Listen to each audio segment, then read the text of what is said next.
Our collaboration with other like-minded navies is very important for regional peace and stability in this part of the globe. So the readier we are, the more peaceful this particular region will be. Umarangkada na ang 2 linggong maritime training activity na Exercise Sama-Sama 2024 na isasagawa sa karagatan sa Northern Luzon.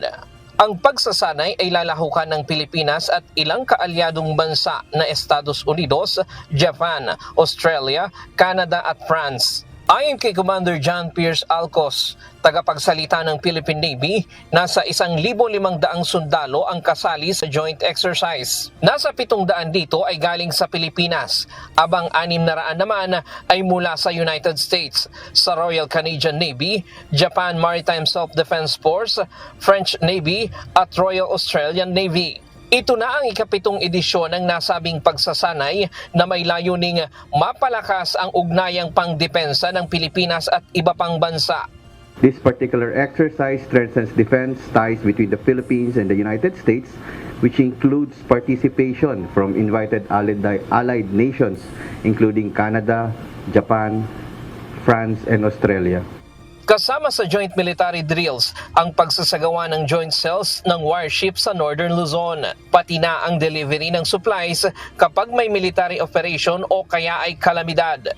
Ayon sa Philippine Navy, pangunahing layunin ng training ay mapalakas ang bilateral response capabilities at pagtugon sa anumang krisis at issue sa rehiyon gaya ng territorial defense, disaster response, terrorism, maritime security, at transnational crimes.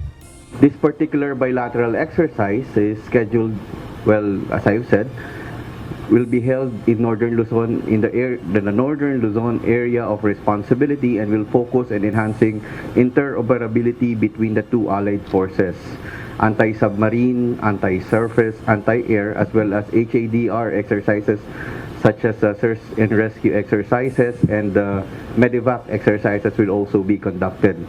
Nahahati ang pagsasanay sa 2 yugto. Ang shore phase na isasagawa mula October 7 hanggang 11 at sea phase mula ika-12 ng Oktubre hanggang ika-17. Nauna nang binatikos ng China ang imbitasyon ng Pilipinas sa mga kaalyadong naval forces at sinabing mas lalo lamang nitong paiigtingin ng tensyon sa West Philippine Sea. Ngunit giit ng Philippine Navy, bahagi ng pagpapalakas sa naval capabilities ang training upang magampanan ng sandataang lakas ang mandato na protektahan ang mga teritoryo ng Pilipinas.